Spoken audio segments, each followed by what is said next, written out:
This is Feminine Features. The main purpose of this show is to discuss chick flicks. I'm Anne Sully Sullivan. I'm Jenna Morrissey. I'm Winsor Jewel. This week we saw Rules Pyaar Ka Superhit Formula. In order for you to enjoy and understand this podcast, we recommend that you watch before listening. But if you haven't, here's Jenna with some background and a brief synopsis. Hey. Hi. Hi. I put the title through Google Translate. Yep. Yeah. And it said it's Rules the Superhit Formula for Love. Yup. Yes. So the word that had to be translated was For The? and love. Correct. for love. For Yes. love. Right, Yes. right. Love. Concerning love, the superhit formula. Yes, Yeah. pretty much. So this is a 2003 film from a company I could not find the name of. And I kind of felt like an idiot. There's Yep. Yeah. I'm sure sorry. there's some Bollywood wiki Yeah, that I just we like could did hunt not for. stumble upon. That's for sure in English because it's India. I got to page 4 of Google search results, man. I was really trying. I Then I couldn't find don't anything. fault you. I'm sure it still won't be a company our listeners recognize. Yeah. But it came out in 2003. Mm-hmm. This was directed by Parvati Balagolapan. Sorry, I'm so sorry. Parvati Balagopalan. And it was written by Irma Juvkar. So this movie stars, we have Tanuja as grandmother. She's So good. just one name. She's a very famous actress. Mhm. And she's incredible in this movie. Yeah. Oh my God, she's so good. Then we have Milind Soman as Vikram Verma. He's like the main love interest. And Yeah. I thought he looked so much like the dad from Zack and Cody. Sure. Then we have Mira Vasudhan as Radha. She's our main character. Then we have Namrata Baru as Maggie. She's Vikram's girlfriend and then later ex-girlfriend. Everybody's coworker. They all work together. They all work together. Except for grandma. Yeah.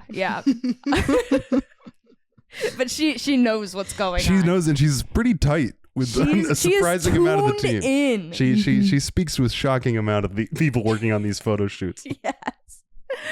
Then we have Rajendranath Zutshi as Uday. He seems to be like kind of the guy in charge. Yeah, he's the at work. boss. Yeah. He's the photographer. Yeah. And Radha is the photographer's assistant. Vikram's a model. Maggie's a model. Yes. It seems like they got one company that does full shoots. And instead of like the US where they all hire models, photography companies, it seems like they're all just like basically one unit. Yeah, they're like a that travels package from deal. client to client. Yeah. Mm-hmm. Then we have Asif Basra as Akash. He's the gay guy. He's the gay guy. He's the gay guy. They cut to a guy because it's Sex and the City pilot. It is very Sex and the City pilot. And one of the people they cut to, most of them come back in the story. Like a few of these people are people they cut to, but one of them's just the gay guy. Yeah. He ends up being a makeup person's boyfriend Yeah. on set. Exactly. And then we have Manish Chaudhry as Akash's partner. No name. Just Akash's partner. Just Akash's partner who's a sometimes makeup guy. Yeah. They just hang out around. But he set. says he's in love with a dude named Samir. They don't confirm that that's Samir. It must be. He had a right? Valentine's with Samir. you know, I mean, you might it doesn't be have right. to. There's This more than is- one gay guy in India. Yeah, but oh yeah, but you know how these people talk at the That's true. photo studio. And the movie is very much about love and finding love. Yeah, So yeah. that was my guess. Yeah, But yeah, like you said, it's very Sex and the City pilot where they do like these asides, and it's almost kind of like When Harry Met Sally. Yeah. Too, Yep. you know. Which I think is where both get it. yeah. But it's super cute, super fun. So when the movie starts, it starts, I believe, with an interview with the grandmother, and then it turns out the grandmother narrates the whole movie. Yeah. I love it. Yeah. So Radha is a photographer's assistant who is head over heels in love with one of the models she works with, Vikram. The opening montage is just like a dream. Well, it's not a dream sequence, but it's her at work. Yeah. Just absolutely goo eyes, almost as if she's attending an event and doesn't work closely with the guy. Yeah. And then she has a dream sequence where she goes up and kisses him. Yeah, we like later learn that they work together constantly. Yeah. Yeah. It's just like a day-to-day 9-to-5 coworker. And it seems like she's liked him for a really long time. Yeah. Like Yeah. since like high school or something. Yeah, Like, since she was 14. Yeah. Mhm. So Vikram is dating Maggie, who he models with almost exclusively, as we've said. So Radha laments to her grandmother about how much she loves him. And when her grandmother catches her talking to herself on the phone, pretending that it's Vikram, she's like, this has gone too far. And she sits her down and tells her the rules to win a man. She actually only tells her the rules like one at a time. Yes. But I wrote down all the rules for right now. So rule number 1 is if you want him to notice you, don't pay attention to him. Period. Ignore him. Yep. Rule number 2, don't chase after him. Let him come to you. Yep. Rule number 3 is be a mystery Yes. to him. Leave him wondering. I feel like that's covered as a result of rules 1 and 2. Right? Oh, sure. A little bit, but they're all different. They're all different. You know, it's wear a mask, perhaps, if that's an option. That's the level of mystery we mean. Yeah.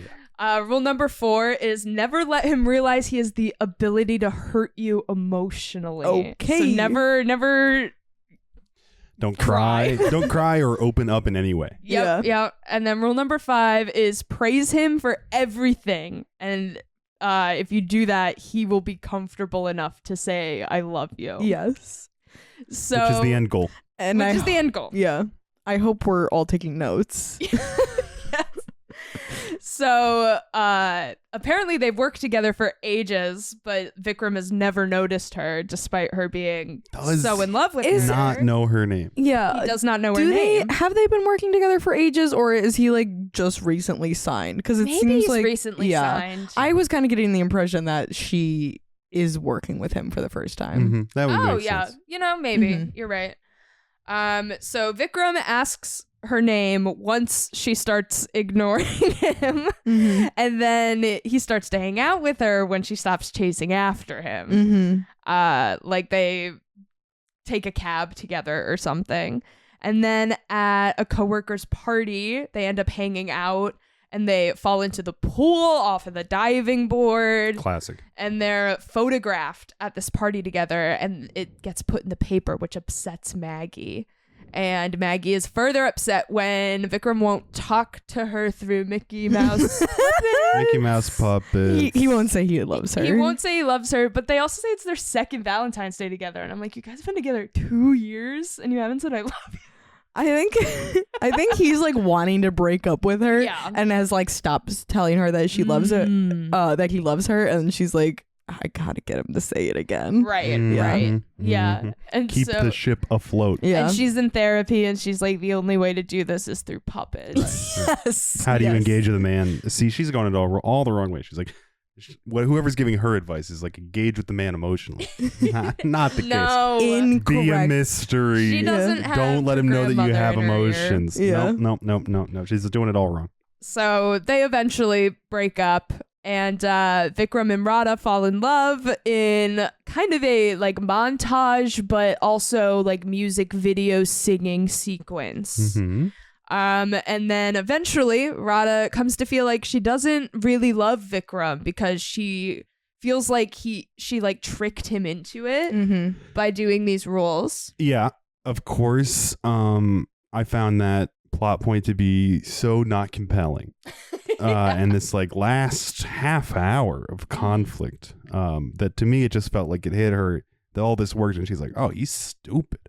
Yeah. Sure.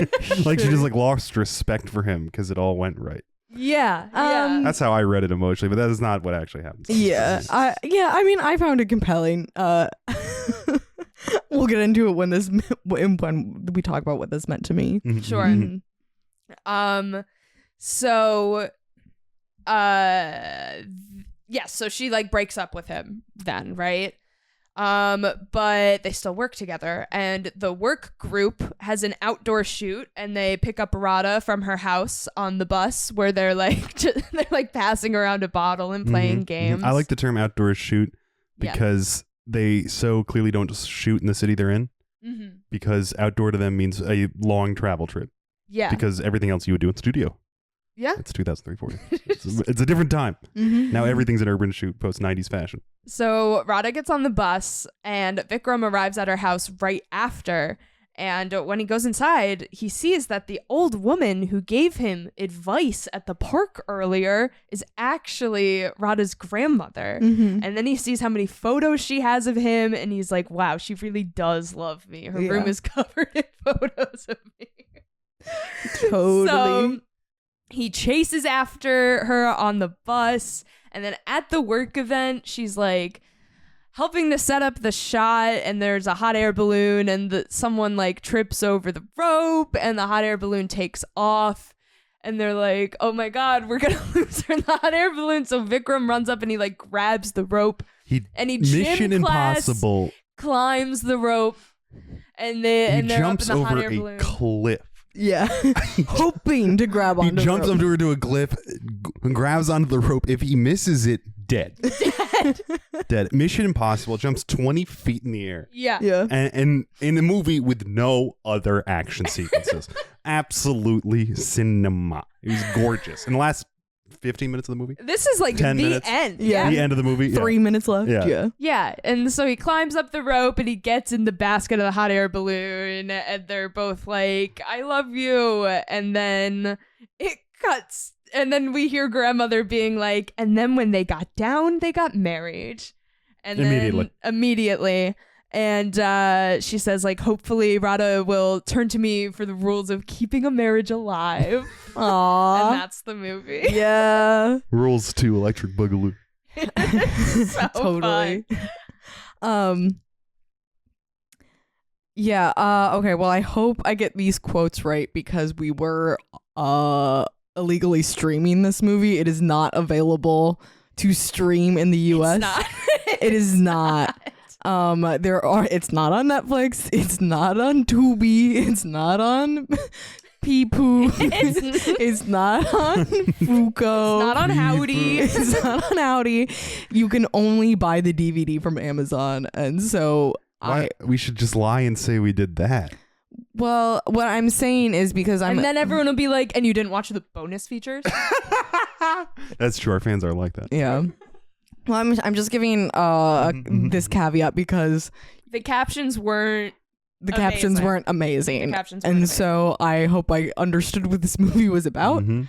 Um, Well, luckily they use a bunch of English phrases in there. They do. And Yeah. it all seemed to align with the Google translated material being provided. yeah, it seemed fine. So Yeah. Mhm. Sometimes, like, yeah, in the captions, it like the wording wouldn't make sense, but if you like read it again and took a second to think about it, you'd be Yeah. like, oh yeah. Yeah. With all the That's what they're Japanese saying. TV I'm watching illegally streaming, I have seen much worse translations Yeah. recently. Yeah. A lot of Google translated stuff out there. yeah. Mhm. So anyway, I'm gonna read these quotes, but they're not necessarily correct. Anyway, we went over the 5 rules. Thank you very much, Jenna. And to me, the theme of this movie is deceit cannot be the basis of your relationship. So, there's the 5 rules, which are all in general, like, ignore him, lie to him, don't let him get to know you. Yeah. My issue my issue comes with the word deceit. Because I don't even know how much lying she's doing. It's really just like keeping an abnormal amount of space. Sure. I think it's the fact that she had like a plan at all, Yeah. right? Yeah. Yeah. Which it I mean, I think doesn't there. really bother me as a moral point, but Yeah. Because she doesn't lie. Well, no, but her grandma does say praise him, even though it could be a lie. Oh yeah, that's And then true. she's just like, "What a beautiful apartment!" And there's literally nothing in his apartment. It's so scary. it's just, in that case, the major conflict is played for laughs right before it becomes the major conflict. Oh, 100%. I mean, like, she's like meant to follow all these rules. She's so bad at following any of the Yes. rules. Anytime grandmother tells her a rule, she's like, no, I can't do that. And then she's like, okay, I'm gonna ignore him. And she's like, how do I ignore him? I'm gonna take this box from my coworker and go right up to him, hand him the box, call him by the wrong name, and then go, oh my God, I didn't realize it was you. Does that sound like ignoring? No, that sounds like deceit is what it sounds like. I get what you're saying. Perhaps deceit is not the correct term, but I don't know what think the correct one would be. Vikram's reaction to me speaks more to dumbass bag of rocks than person whose trust was violated, you know? Oh, sure. No. But like For him, it feels like he almost enters an incel space of like, oh my God, she took her makeup off and she looks so different. Sure. You know, he's like, you had a plan to make me fall in love with you. You came in with this with famous model with expectations and desire. Yeah, sure. I mean, to me, like the main conflict of this movie, which I appreciate, is that it is not about her deceiving him. It's more how she has felt that she has deceived him. Yeah. And how that can create problems in a relationship too. And that I really appreciate. She's not being honest about her feelings and what she wants to express. And he is. Yeah. And he feels that that's been violated. But that is not, in my mind, the reaction that he provides post that moment. I mean, he's kind of just maybe it's the translation. To me, he was just like, wait, I don't care. And she's like, no, I can't be with you. And he's like, but then he's screaming at her at the escalator. He running down the escalator. He does it to Maggie and her where he harassing. like grabs them Yeah. and like shakes them when he yells at them. He's harassing her cousin. That's a bit like, much, buddy. Yeah. She's a liar. She's a bitch. And then everybody's like, why is Vikram Ivana oh my God, that was right so funny. That's her cousin. Yeah. The cousin's like, why is Vikram Ivana hate me? Is that Vikram Verma? Vikram Verma. Why is he... Why does Vikram Verma hate me? Why is he screaming at me? Imagine going to the mall. And the game of telephone up the escalator for them to be like, that's her cousin. Imagine like telling people up the escalator. And you're going down the escalator and Gigi Hadid starts screaming at you at the top of her lungs. That's exactly the kind of shit I expect to happen to me when I'm in New York City. Don't trust that guy. I expect to be hanging out with Sully and then Gigi Hadid starts screaming at me about how she's not faithful. I'm like, whoa.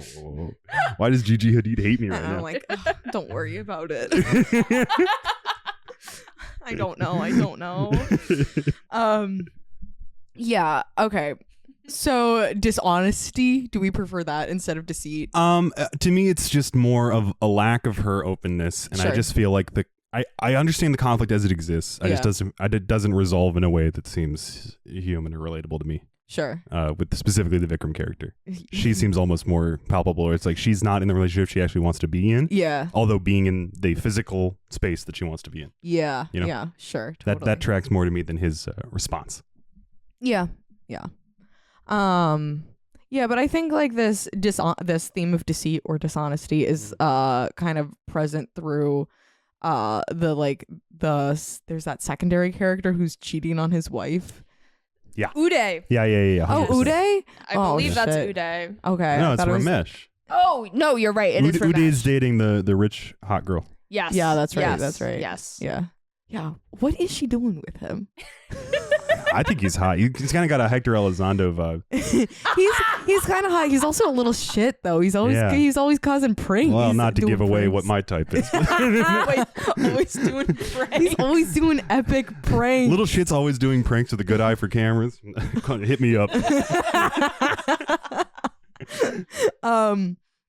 But anyway, Ramesh then being like a cheater, it's like, okay, obviously not gonna work out. But then the grandma's talking to Radha after the party and after she's in the newspaper. Mm-hmm. Right. And very Cinderella story. Very, yeah. Mm-hmm. The grandma says, just think if you were in Maggie's place and if he did that same thing with you, would you like it? I'm telling you, he's not a good guy. Whoa. And she's so right. Does that come up The grandmother is so... I love her character because she is so like comforting to Radha. You know, Radha tells her everything and she's always there to listen. She will sit there and rub Radha's back and be like, you stupid idiot. Yes. Like, it is so good. It is really good, yeah. She's like, I will listen to you and I will give you all of the advice, but I'm going to tell you how much of a fucking idiot you are the whole time. Yeah. Mm-hmm. It's beautiful. Yeah. Yeah. Yeah. I think the resolution. Oh, okay. Because like they talk about how like attraction is just a game, and then she kind of like learns that's like not really the case. Right. And when she breaks up with Vikram, she says, I've left you with no option but to love me. You can't love me. You don't even know me. And I think, I found that very powerful, very sympathetic, a struggle I have found myself in. And like, you know, obviously it's all like to the max because this is like this famous model. And she's like, I know everything about him. I've known him since, like, I have photos of, like, I can understand it being in like this big disconnect of I know everything about you, you know nothing about me. There's at one point she's like, well, like something is your favorite food or something like that, and he was like, how did you know that? It's like, everybody knows that. Yeah. So like I mean, I guess he was aggressive. He was very upset. Makes sense to me if you like got broken up with a girl you really liked and you like really didn't understand why. And like I think I find the resolution okay because I think they like come back to a place where it's like, oh, love is actually about like getting to know a person. Like dating is about getting to know a person. Like I think they can they can come back to it and like try again. Like yeah. I like the ending because he jumps off a cliff and catches the rope to the airplane. I'm like, this is awesome. Yes, of course, my enjoyment and appreciation of the movie has almost nothing to do with the plot and how it resolves. Sure. But Yeah. I do see. So the movie has to present them actually falling in love, despite this rules concept, and it leads to us viewing her as constantly violating these rules and actually being quite open with how she feels and who she is while she's providing this space and lies.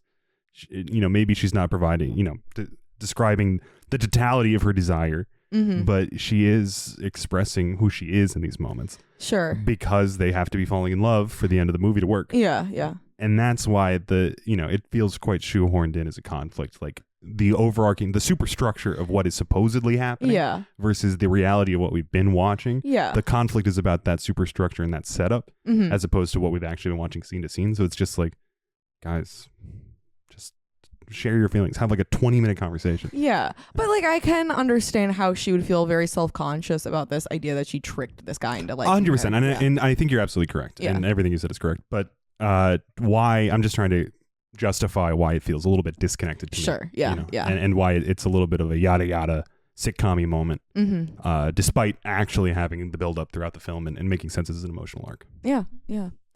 I liked that the movie started with this conversation about whether love at first sight is like a real thing. And like obviously they're talking about arranged marriages a little bit. Well, the grandma just mentions that like that was her setup. Yeah. It feels like a movie. Well, yeah, I just kind of like that as like another side to this where it's like, you know, in an arranged marriage, in the grandmother's experience, she didn't see her husband until they were at the altar. And so this idea of like love being this thing that grows, it's not about like necessarily like knowing someone completely. It's about learning about them and getting to know them and all that. I thought was like a very nice other side of this conflict. Yeah. And I like it as a almost a movie working on the phenomenon of falling in love as if this like new thing to approach. I don't know. It feels out of the tradition of arranged marriage. Yeah. And this is a new India. This is an India with gay people. Yeah. And like this is the modern situation that we're in. Yeah. And that gives it almost a sitcom-y rom-com vibe, you know? Totally. Well, I like what I really liked is you know, we're talking about like women's autonomy with dating. Yeah. And like it is not just like, hey, I can date whoever I want. She's like, I can date a supermodel. Like, great. That's like, it's not just that. It's like, I also like get the choice to be with someone who loves me. You know? Yeah. And who knows me and all this. And so like this, like I can understand how this conflict weighs heavy on her and why she makes the decision that she does. Yeah, that's what I have for themes. Do you guys have anything you want to talk about? I would love to talk about the fat phobia. Obviously it's a 2003 movie, unavoidable apparently. Yeah. And also I don't love that they're calling Maggie a bitch. She's like, I mean, she's like constantly. She's a little bit of what's the word? Like Prima donna. Yeah. Yeah, she's very like whiny. Yeah. I mean, and she's like not super nice to Rada a couple of times, but I'm also like, I'm sure supermodels are like that sometimes, and you don't have to call women bitches. No. Yeah. Yeah, sure. Yeah. There's fat phobia, although I will say, revealing that the mom character and the woman who's the other woman character are both sleeping with Ramesh, and one's really skinny and one's fat. Prime comedic material. It was awesome. I liked that scene too, where they like both come in and just like attack him. Yeah, and they're beating the shit out of him, trying to find him, and the cockatoo gives him away. Yeah. The cockatoo. It's pretty good. Yeah. And that's not the fat phobic part, but I do want to give him a shout out at casting for picking this guy sleeping with one extremely skinny woman, one fat woman. Yeah, totally. Okay, so what this movie meant to me. What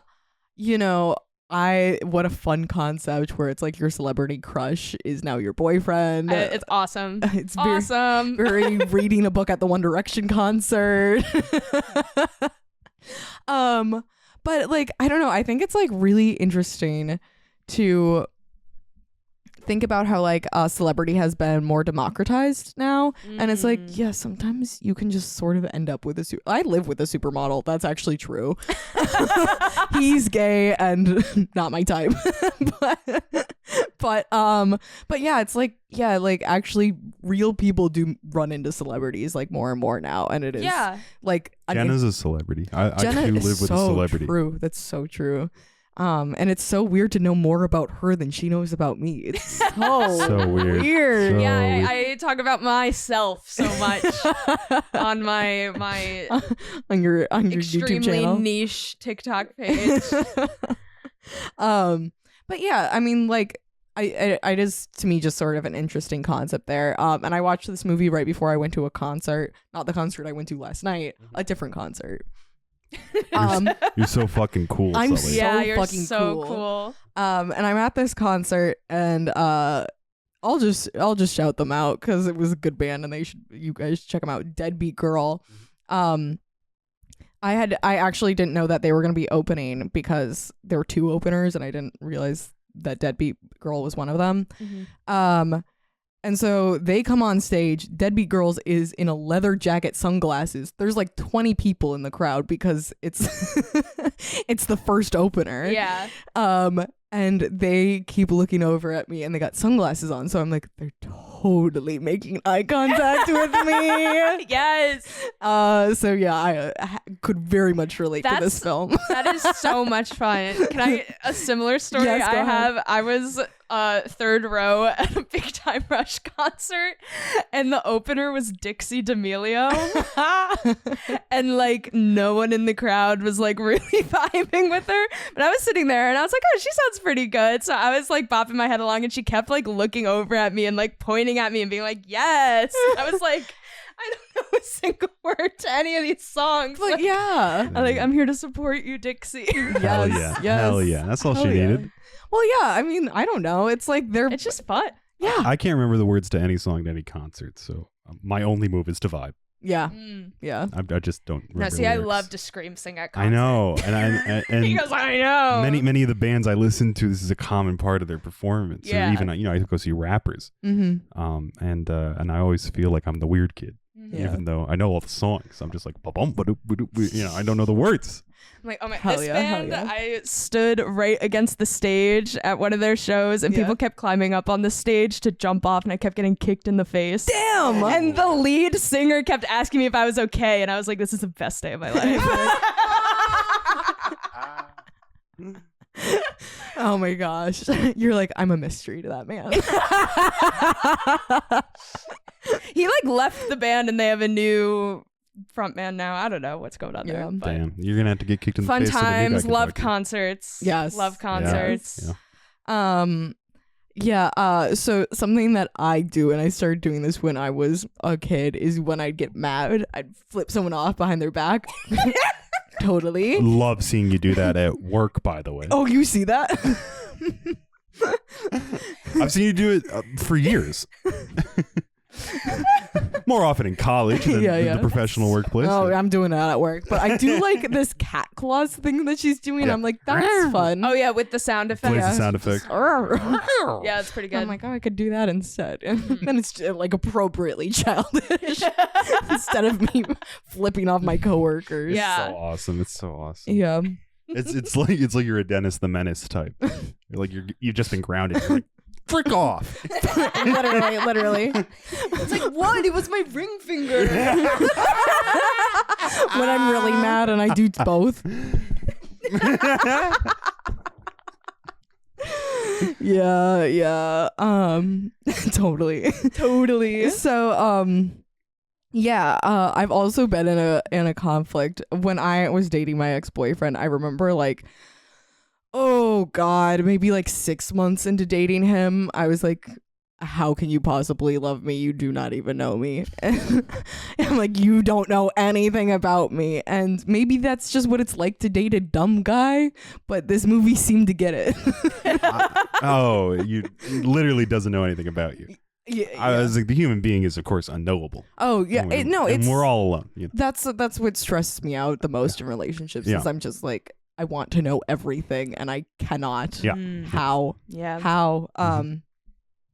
But yeah, who knows what that was about? I might have just been gay. Yeah, probably. Could have just been gay. What? Can I get us an out? I'll tell him he doesn't love me. Perfect. Every time you start a story with, when I was dating my ex-boyfriend, I'm like, what gay shit are you about to say? I mean, I'm entirely willing to believe that a lack of his capacity to love at all led to him being incapable of remembering any details about you. Sure. I think many such cases. A lot of yeah. broken, dead people out there. Yeah. Yeah. Not saying this person is. I don't know. No. I don't know any. You can't know a human being fully. You cannot know a human being. Yeah.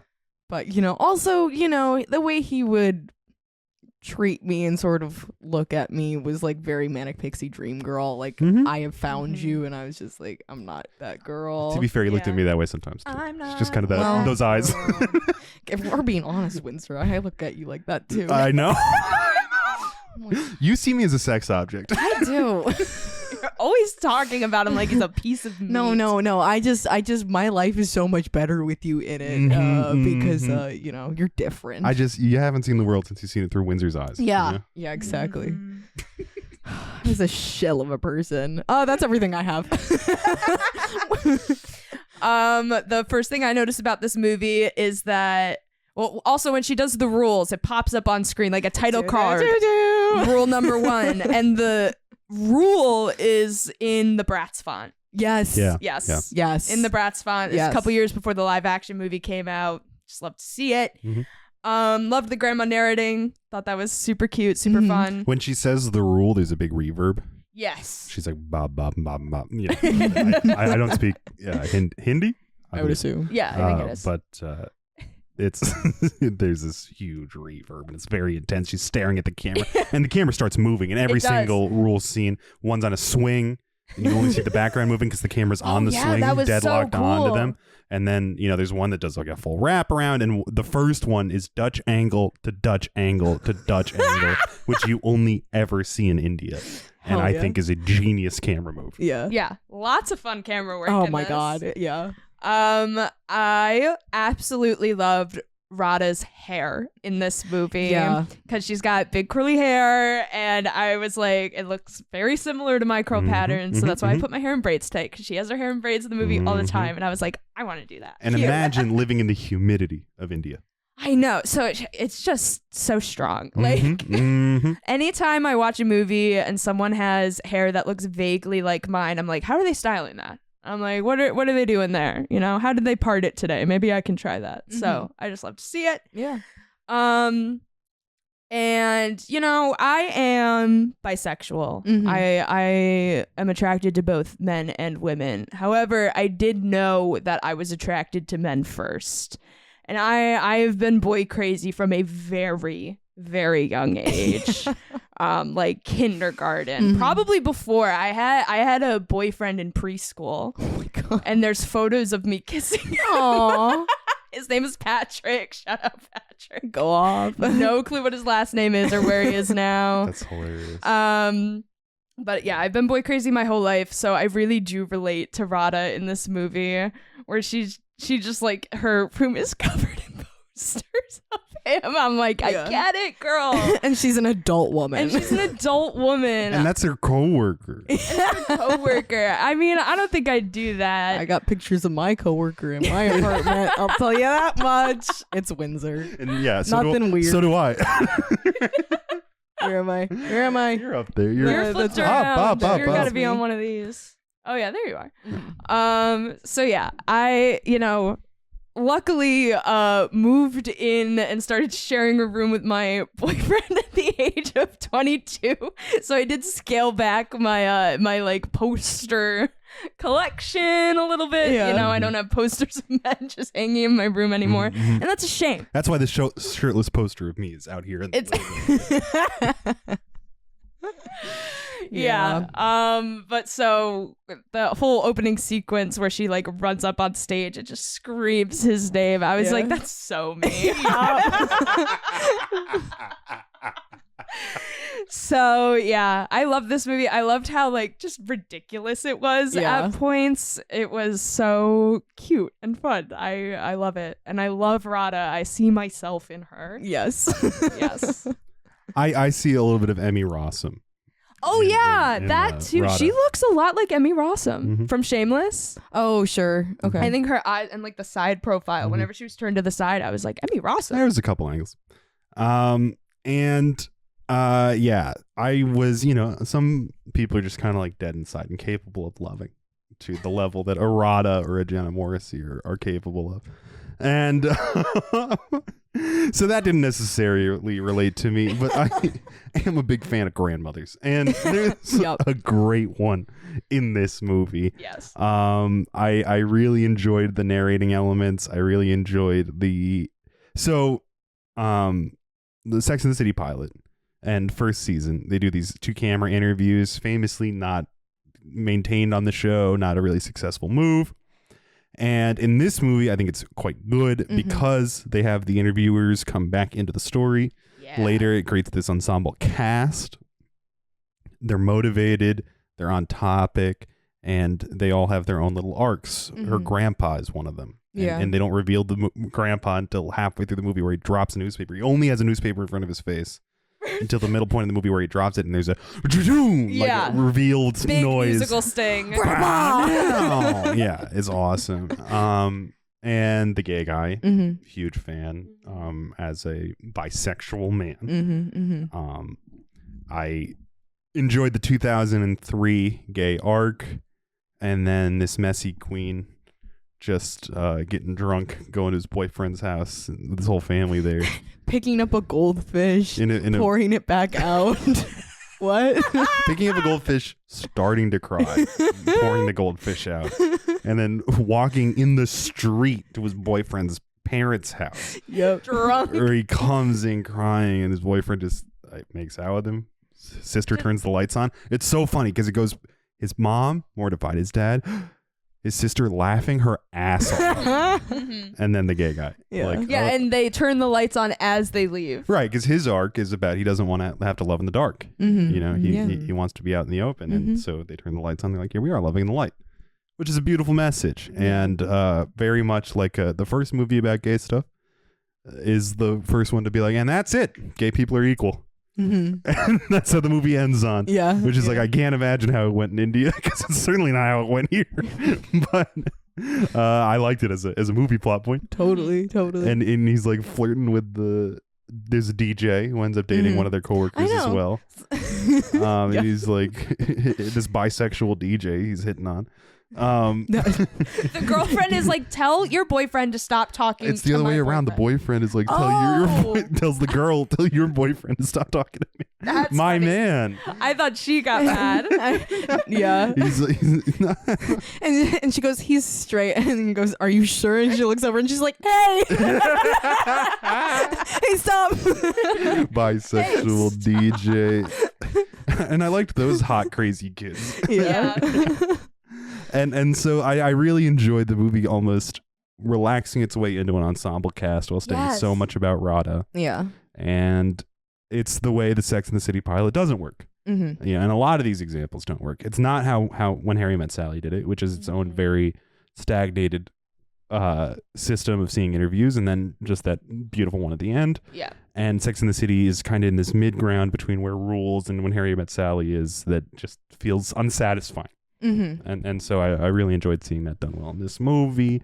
I enjoyed the grandma's narration, the characterization of her harshness, her almost whimsy at interacting with the rest of the movie, yet taking this responsibility under her. Like, she takes the opportunity to try to teach Vikram about Ganesh, and they're looking for, it's very 4-leaf clover. They're looking for a 3-leaf piece of grass, Right. Which is a symbol associated with Ganesh. And, she's looking through for it, and she's like, you got to look for a diamond in the rough, that whole metaphor. Mm-hmm. And she's like imparting these like little pieces of wisdom to come in handy down the road, even when convincing him, right there and then. She's having fun with it. Yeah. In a way I think is a very difficult character to maintain in this movie. And everybody else is being very melodramatic, like the score. I love the filmmaking of it because it's so unique, so different. I love the editing. I was talking, there's a point where there's a bird that just goes across the screen and you hear caw the entire length of the time the bird's on screen. And it's just like, soundtrack is so intense. the soundtrack is so intense. It's so detailedly edited and it's so free flowing. Yeah. There's no like verisimilitude rules. It's almost the opposite of like a Dogma 95 concept of just like everything has to be real, everything has to be in camera. It's this very surreal element. They're breaking into song, they're doing music video segments, dance numbers, obviously. And I just love it. I love the energy. I love that it feels purposeful and maintained, and the plot structure is designed to support these surreal elements. Mm-hmm. Yeah. And it's just fun. Yeah. And even when the melodramatic moments, because the score is just like, it's like fucking, what movie did I compare it to? Schindler's List. I was waiting for you to say it. It's like the Schindler's List score on these, like, it's like, and she's like ignoring him. She's like putting a mask on. It's like,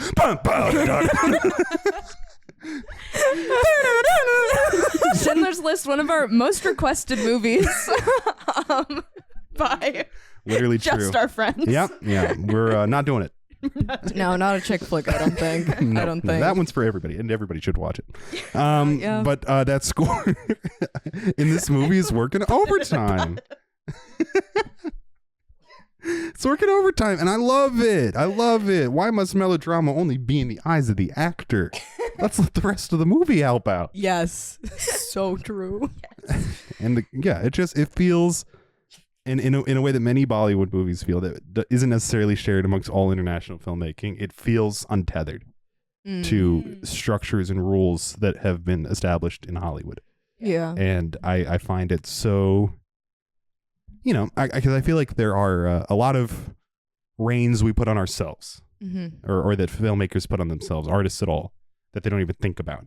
And it's when you take these international movies, concepts, just systems that come up from a different interpretation of art, a different structure and approach to art, that you see just how much those reins can be released, those chains can be broken. Yeah. Yeah. The square, you can draw outside the box, Yeah. And I love this movie for it. I'm sure, as we know, there are more movies in India than there are in the US ever being made. So there is a lot of other examples of this filmmaking style, of more cinema verite Indian movies. It's a more varied and active film community than here in the US. And so, but this is just yet another example of how unique and complete that artistry is. Yeah. Even with relatively low budgets. I mean, the titles look like, they're stealing Bratz fonts and shit, and the scores are probably not written for the movie, and the sound effects it feels like a guy, editing 50 bought a library, 50 movies at once, and he's just like going through live bird sound, and he's like, just a reveal noise, and then they just shit off. The director was like, I guess I like it, It's awesome. It feels like a machine. fun. Yeah. But how many times have I complimented the machine of Hollywood as being able to make like really strong films because of the expertise of these artists? Yeah. And even if they don't have the budget, even if they don't have the technology, they got the love for it. Yeah. And you can feel it throughout the movie in every single aspect. Yeah. I loved it. Yeah. Good. I'm glad to hear. Let's hear what the critics thought. We have some new people today because Roger Ebert didn't review this one. Are you fucking kidding me? Can you believe? Racist. India Today, Anupama Chopra says the film rewrites Bollywood conventions. And she was specifically talking about the gay relationship. Yeah. So that was good. Yes. I was shocked. 2003 movie. I know. They would very not early. They would not have put a kiss in a U.S. movie. They would not have done anything nearly that explicit. I mean, the only similar concepts we see are like Debs, highly independent movies. Yeah. Yeah. She says occasionally the film's energy flags, but the performances are good. From Tanuja's wily matriarch to Vasudevan's vulnerably attractive ingenue to Soman, who of course has a tailor-made role. Yeah. Like First Love, Rules feels fresh and mostly fun. Yeah. Yeah. Yeah. All right, then we have Bollywood Hungama. Taran Adarsh says, it is a feel-good entertainer with a refreshing storyline, but an ordinary screenplay coupled with illogical turns of events take it downhill. That's how I feel about it. Yeah. But I just had so much fun with it. And especially from like how little Bollywood movies I watch. It was just so high energy and fun. The illogical turn of events is what makes it mostly fun. Yeah. I feel like, I think it ties to the surrealism, but maybe there's more general surrealism over there. And they're like, well, it still has to make sense everywhere. Sure. Yeah. I don't know. The narrative moves at a brisk pace, keeping you hooked. Debutante director Parvati Balagopalan impresses in her debut. She should not only be complimented for trying such a different theme, but also for the way she brought innovation to filmmaking techniques. Yeah. I mean, really, everything is motivated. Yeah. And I was so entertained by just the motion of the camera and the commitment to where they were. I mean, when they go to the top of a mountain. Yeah. And they're like shooting the fashion shoot or the opening sequence. That's this like Paris runway vibe. Yeah. And not just showing off what's the big move she's good at, but like really just taking a ton of different swings. Yeah. You know? Yeah. Trying a lot. Just a variety of material, which is so perfect for a movie like this. Yeah. Totally. Music is tuneful. The songs are in sync with the happenings and move the story forward. Cinematography is all right. Dialogue are quite good. I like just going down the list. Yeah. It's all right. It's good. Well, it reminded me of like these old reviews that we've watched for like our older movies where they're like costumes good, soundtrack good, like just like going down the list, making sure all the technical things are good. And I'm like, I'm glad they're doing it over in India because we've forgotten about it. Well, here. that's like a system that's highly popular amongst everybody in the country. You know, like people are just like that locked into movies, and they're making so many of them. You know, you got to be like, okay, this is one that looks good. Yeah. And in the opening credits of this movie, the like fourth credit is fashion show costume design. And I was like, oh, we're gonna see a lot of fashion shows. No, just the one. Just the one. Yeah. And it gets the fourth opening credit. I was like, hell yeah. Go off. An appreciation of the technical aspects of set life and film. Yeah. Soman does his part well, expressing the right expressions at the right places. Tanuj lights up the frame whenever she appears. Yeah. So true. Mira Vasudevan has a dream role and she doesn't disappoint. She emotes the vulnerability and innocence well and is at ease both in emotional as well as light moments. Namrata Baruna is just about okay. Okay. Yeah, the girl who plays Radha, I thought was just delightful. Yeah. Like she plays I don't want to call the character like crazy, you know? Right. But she's boy crazy, you know? And she's Certainly like enamored. leaning into the like wild side of that, you know? And it becomes such a core part of the performance that she feels somehow she is not sharing her full self by not being that way around him. Yes, you know? exactly. And you feel that. Yeah. All right, let's talk about the impact on the genre. Do we consider it a chick flick? I'd say absolutely. Yeah. The way that I found this one is I googled Bollywood chick flick help because there's so many movies I like, you know, and I've seen a handful of Bollywood movies, but like, you know, I wanted to do one that like people in India consider a chick flick, and anyway, I found this one, and you know, it's like the reading at a One Direction concert of it all. Yeah. To me, like I'm like this is very the idea of you. Yeah. And it's a legitimate another read. Cinderella story. See, I haven't seen a Cinderella story with Hilary Duff in so long. I was watching it and I was like, this is just like the Selena Gomez, Drew Seeley, another Cinderella story. Yeah, another Cinderella. It might story. be like the Hilary Duff one, but I don't remember. I don't think so, but maybe. It's like the one with Selena Gomez. It is like the Hilary Duff one. Well, maybe I'm confusing Chad that. Michael Murray isn't like a celebrity in that though. No, he's Drew Seeley is in. There was a movie other we one. did recently where the girl was publicly scorned in media. The idea of The you. Princess Diaries. Oh, I was sure. combining the Princess Diaries and Yes. the Cinderella story Yeah. in my head. Yeah. Excuse me. Yeah. Yeah, that's a good comparison too. Yeah. The paper thing, Mhm. Yeah. getting caught. Well, then they actually like even watch Notting Hill in this movie. Yeah. They do. Yep. Yes. That I really liked that when he's like, "Have you ever seen this?" And I'm just like, "Whoa." I know, and yeah, chick That's flicks are just crazy. so self-referential. Yeah. Mhm. Yeah. Yeah. It makes it really good that we're doing like a podcast about it. Where we Yeah. do the classics and then we do movies that reference the classics. Yeah. Literally. Yeah. But yeah, I mean, it's the colors to me like there's so much green, like neon green in this movie, and I'm like, neon green in the early 2000s was a girl color. It was. It's a girl color, so I was loving seeing that in here. The fashion show, I loved how like campy this whole thing was. Oh yeah. And I liked the gay guy, which frankly I thought made it kind of a chick flick. Like, That's not what I'm saying a little bit. yeah, Sometimes liberal politics is an element of the chick flick yeah, in a way Yeah. that it's not, especially with gay men. yeah, yes, In a way that it's not like that. You need that to exist before you get movies that actually center on it or for gay men. yeah. Well, you know, so much homophobia is about misogyny. Exactly. Yeah. And so like, yeah, you are gonna have women largely be able to accept gay men first or earlier than like straight men would. And like, yeah, just to have him as a little aside character. You know, you always like there are so many examples of like gay best friends. Yeah. I like Yeah. that this is just this gay character, so sympathetic, so full. Yeah. Complete arc. Because we get those Yeah. interviews with Yes. him where Yeah. all he's doing is telling his story. Yeah. Yeah. And never played for the punchline. And I'm No. just like No, shocked. the woman standing behind him as he's telling his story starts crying. When he's telling the Yeah. Valentine's Day story about Samir. Yeah. Yeah, when he's like, yeah, I like get beat up, and I'm like, holy Jesus, I can't Yeah. believe they're putting this in here. It's so good. Yeah. Yeah. And then the guy walks by and they're both like, nice. Shirtless dude.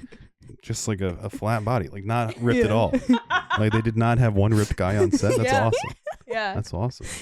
Gonna have Vikram walk by just to head out of the shot. Like literally, I'm like, this whole movie's just been about ripped guys. Even the DJ at the end. yeah. But they're like just like a normal dude's body. They're like homina. Yeah. Yeah. Hell Like yeah. nice. Sure. Sure. Okay, so I was like, is this the first gay kiss in Bollywood? And I was Googling, and maybe yes, because Yeah. people kept giving me examples of this movie. Do you know why? Na Jan Kyun, which came out in 2010. Oh. So 7 years later, which was kept being referred to Indian Brokeback Mountain. So that's like you know, obviously that's like more the full story and not just like a gay kiss. Sure. And then there were examples of like straight men kissing for like a joke in Right, Indian movies, right. but I didn't see this referenced anywhere, and I'm like, they kiss in this. Did no one see this movie? Passionately. Yeah. And it's like, And in a way you just don't see in the US. And I mean, maybe it's because we're weird about kissing, or maybe it's the history of interracial kisses not being presented or whatever. Like we're very stagnant about these things. mhm, Like we had very little men kissing each other for comedy.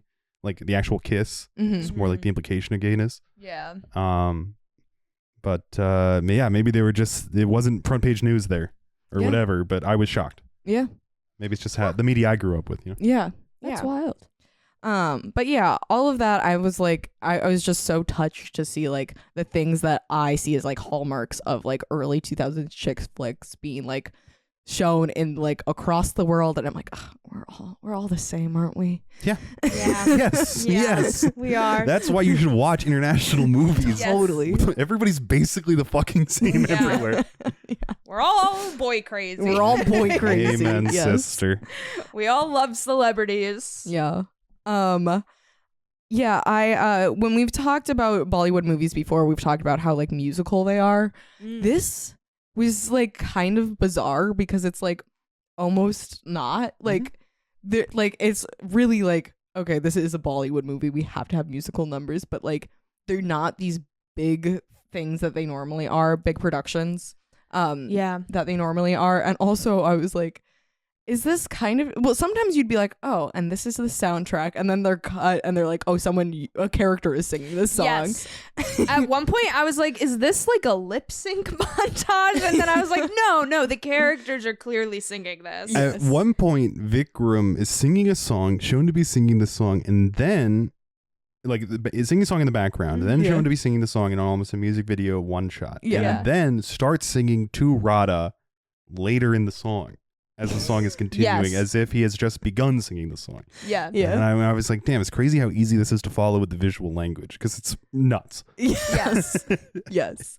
So yeah, definitely, you know, I wouldn't even like that dance number at the party they're at was beautiful and very cool. And they did have quite a lot of dancers. It feels like the obligatory dance number. Yeah. Like an old Hollywood thing, like where they just have 60 dancers lying around, like, well, we're going to have the dance number. Yeah, they're on today. It's a big party. Yeah. Yeah, they're at the studio next door. We have a choreographer right here and 60 dancers. Yeah. Bring them out.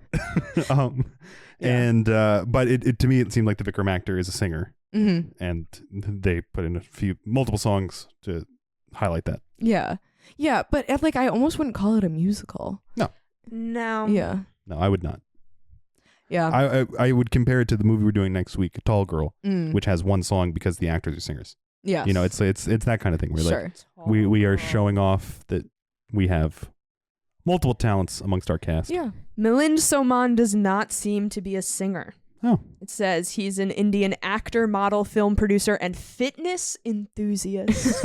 Notable on Wikipedia. hot guy. Notable hot guy. Looks a lot like the dad from Sweet Life. Was the dad from Sweet Life that hot? He was like implied hot. Yeah. Yeah.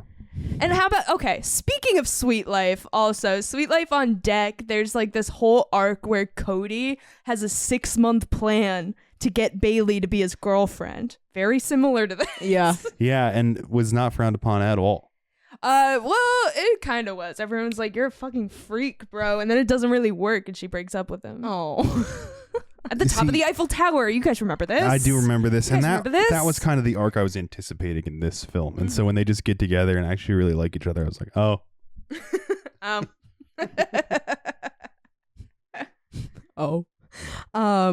Also, I want to say the Valentine's Day movie was pitched in this movie, fully stolen. That's what as I far as wanted I'm to know. as I'm concerned. Oh. If this was a Valentine's Day release, because they were Oh. joking about like movies being released on Valentine's Day. Yeah. Well, they were just like, well, how it was movie, not. we'll call it Valentine's Day. It'll be about Valentine's Day. And I'm like, they made that. They made that. They made that. Gary Genius. Marshall watched this movie. Gary Marshall watched it. He's Light like, bulb. he knew that they Roger saw, Ebert they're didn't, like, but- oh, Notting Hill was mentioned in this movie. Yeah. I guess I gotta watch it. Oh, Yeah. that's a great idea. Wait a minute. Huh. Wait a minute. Gary Marshall, this is an accusation. Isn't Notting Hill Richard Curtis? Isn't it? What's the difference between Richard Curtis and Gary Marshall? don't Right know. now. Right now. Are you sure? Tell me. I swear to God. This movie was released in September 2003, Oh, not man. February. This was Damn. released 3 days after my 4th birthday. Aw. Wow. Yeah, you're right. It's What's the the difference? Oh, it's Roger Mitchell directed. But didn't Richard Curtis write it? Yeah. The poster for this movie is very funny because it's a picture of Vikram and Maggie like modeling. Yeah. And it's just Radha standing in front of it, like touching his She's got face. tiny little hands. It's like she's a Barbie doll. Yeah, like it's clearly a much bigger poster than she is. Yes, and my favorite characters in the movie, speaking of the Valentine's Day movie. My favorite cutaway characters who never come back are a pair of movie producers. Yeah. Who are just doing little bits with each other. Doesn't he talk to them at one point? Because they're trying to get they're the ones trying to get him on a movie, and he says no. Yeah. And I loved them. I loved their banter. I loved their vibe. It like felt like this is a whole type of guy. Yeah. I'm not familiar with, but It was the Duffer brothers. after They were in 2 this seconds, movie. I got it. Yeah, they were the Duffer Brothers. The Duffer Brothers wish they had the enterprising desire to make films. Those guys want to produce movies. The Duffer Brothers want to sit on their ass and watch one episode of television for 6 years. These guys are working, thinking they're like Valentine's Day. Gary Marshall, 2012, U.S. Where is Sandra Bullock? Get me Ashton. Get me Ashton Kutcher. Stat! You need Taylor Swift and Taylor Lautner, and make sure they're dating. And make sure they're dating. Yeah, fucking Duffer Brothers are asleep at home. It's noon. They're like, I'm gonna eat a bowl of cereal. They're not working. They're not on set talking about loving movies, answering their cell phones, little flip phones, with their fellow twin fat guy right next to them in the exact same outfit. That's not what they do. They're not good at their jobs. No. These guys are good at their jobs. Yep. All right, that's everything I have. Yeah. Okay. Thank you all for watching and listening. Thank you to Atlas Renee for art, Shishkin Productions, Brianna Harley for music. Next week we are watching Tall Girl. Tall Girl. You guys aren't ready. We're not. What if a girl's tall? Follow us on social media. We have TikTok, Instagram, Twitter, Threads, and Letterboxd at FemFeaturesPod.